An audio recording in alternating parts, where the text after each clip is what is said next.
Hey everyone, Thomas Harrington with Revere again. Today we have 5 common mistakes made in a buyer's market that you need to avoid. It's no secret that here in Edmonton, it's been a buyer's market for the last few years, and it realistically will be for the foreseeable, semi-foreseeable future. So with that, here's a few tips for you. The first mistake made in a buyer's market is thinking that every home is on sale. Just because we're in a buyer's market doesn't mean every listing out there is a smoking hot deal. In fact, a lot of listings are actually overpriced in a buyer's market. This is because often a lot of sellers want to hang on to what their value was in past markets and are very slow to adjust to their current market, and sometimes are a little slow to come to terms with where the current pricing is at. Your realtor should be able to tell you if a listing is overpriced and provide that information to you and figure out what a reasonable price would be. Sometimes homes are just too overpriced, but if you see a home that you really like, and even if you feel it's a little overpriced, write an offer for what you think it's worth anyways. Very often sellers behave a little differently once the money is on the table, literally and figuratively speaking, and once a buyer puts pen to paper, they sometimes act a little bit differently. The second most common mistake you may be making in this buyer's market is undervaluing every single home. This is kind of the antithesis to the above point. So just to contradict myself a little bit, or to go with the above point, buyers often grossly undervalue every single property in a buyer's market. Just because we're in a buyer's market doesn't mean every single seller is grossly out to lunch and we should be writing offers 100 grand below list price. In fact, in a buyer's market, many of the best priced homes and best home offerings actually sell relatively quick. This can be due to a few factors. Very often it's price, but it also depends on, say, the exclusivity of the area, the desirability, and what that specific home has to offer. A good real estate axiom is all real estate is local. What I mean by that is not every single area and community and not every single pocket of the market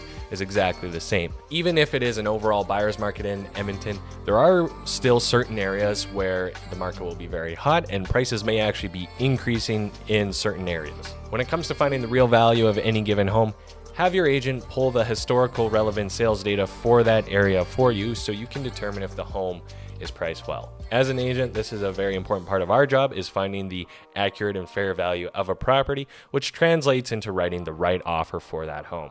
Now, one of the biggest mistakes people make is not taking advantage of a buyer's market when they're able to buy. Conversely, for whatever reason, you may not be ready to buy, whether it be personal or financial. Just because it's a good time to buy doesn't mean you have to buy. A common mistake some people make is buying too much home and being house poor. Even if the deals are unbeatable, if you're not ready, it may not be a good idea to go forward with that decision. A home is a large investment, and real estate wealth is meant to be accumulated over a lifetime. If you're not entirely ready to buy, this may be a good time to take a step back and look at your finances. And if home ownership and real estate wealth is a goal for you, to have a serious sit down with perhaps a mortgage broker and a financial advisor to help you work towards those goals so you can take advantage of the market the next time it comes around. That being said, if you're ready, willing, and able to buy, which this will come in my next point, even though it is statistically slightly riskier in a buyer's market, it is actually the best time to take advantage, and a common mistake is not taking advantage of a buyer's market at all. The fourth most common mistake is trying to time the market perfectly. Look, no one has a crystal ball. Not me, not you, not the guys and gals on the news, not CMHC. No one really does. Essentially, people are making relatively highly educated guesses at best. For buying in a buyer's market, we have to essentially gauge the overall direction of the market and try to make the best decision at that given point in time to take advantage. Don't worry about buying within a couple percent or at the exact bottom of the market, because trying to time this is nearly impossible. Essentially, what you'll do is get yourself wrapped into analysis paralysis, which could stop you from making a decision and taking advantage at all. Essentially, if you're buying a home with a long-term goal, even if you don't quite get at the exact bottom of the market, over enough years, you will still see a net gain. The timing of buying your next home should also be about your personal needs and family situation. If you plan on living in your home for a longer period of time, you don't have to sweat the details of timing too much.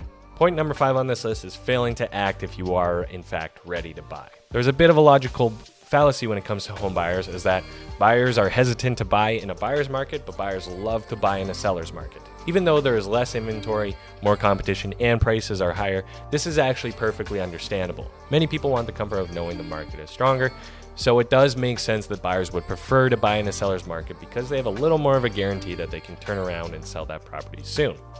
We as humans are also social creatures, and we want to see people doing the same things we're doing. By definition, from a complete economics point of view, any given buyer's market is statistically riskier than a seller's market. But when there is relatively higher risk in an investment, this leads to more potential payoff, and the potential reward is much higher. I think this can be summed up in one of the best pieces of real estate advice I've ever heard is when it comes to buying your home, that's home with a capital H, you should buy it 50% because you like it and you can see yourself enjoying living there and building a life there, and 50% because it's a good investment. When it comes to your home where you intend to live, don't look at it from a purely analytics investment point of view, because that's not really what you're searching for, and that's not really a good way to succeed. Conversely, if you're looking at rental property, you can look purely investment based, but when it comes to your home, essentially the goal is to build equity and long-term wealth versus making a huge profit in the short term off of it. So that's 5 common mistakes and 5 tips to take advantage of a buyer's market. If you have any further questions about real estate, don't hesitate to drop me a line. And you can always download a copy of the YEG Homebuyer's Guide. There will be a link to that below, which gives you a few more details about the home buying process. Also, if you're watching this on YouTube or Facebook, check out my channel. I have a few other real estate videos with some actionable advice and tips for you to help you with your next purchase or sale of real estate in the Edmonton area. As always, I'm Thomas Harrington with Revere. Thanks for watching, and you can find more of me at thomasharrington.ca. Cheers.